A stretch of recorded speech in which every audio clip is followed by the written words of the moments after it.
What's up, Squids? Somebody recently asked me how I'm able to display my kills, my loadout, and my HP while I'm streaming Fortnite on TikTok. This is great when you're live streaming in portrait mode because when you're gaming, you're losing some of that screen space. So if you're using TikTok Live Studio or OBS, just open it up, start setting the scene around, and then once you have it to where you have the game at the bottom and your face at the top, it's time to add in the kills, loadout, and the HP. And to do that, it really helps to hop into a creative match. So I'm going to the island real quick. Once you load it up into the game, you can start building your scenes. First thing I like to do is I like to go to add new source. You can do this on OBS as well. You can do game capture, display capture. I usually do display capture. Find the screen that yours is playing on, and boom. So now we have a duplicate of the game right here. And so all I want to do right here is just get my loadout. So as you can see, I have this like red rectangle thing going on right over here, and where you see like the bigger squares within the border, just hover over it until you see the little arrow thing, hold alt, then click on it, and then you can move it, and you can see it just crops your screen down. So I cropped it down. I'm gonna do that for the top as well, and now I got my loadout right here. I'm gonna crop the bottom just a tad bit,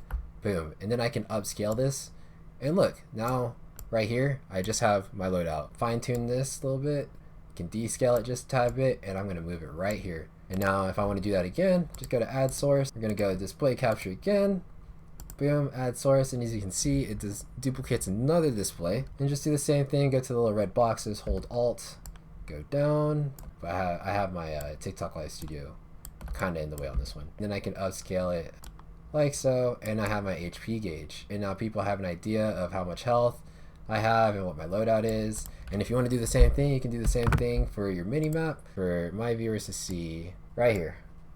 And boom, now we have a little decent overlay that we can work with on portrait mode when live streaming to TikTok. This helps when you're also making content for like TikTok, YouTube Shorts, Instagram Reels. Totally up to you. You can literally build your scene however you like it. I really like having a layout similar to this. And other things you can do too, I forgot to mention, you can change the position of your scenes. So I can move this backwards, so it's gonna be under like camera eventually, or like I can have it behind like the game. Totally up to you. You can build it however you like. You're the creator here. If you guys have any questions, if you guys need any help, leave it in the comment section below and I'll get right back to you. Till next time, Squids. Smply.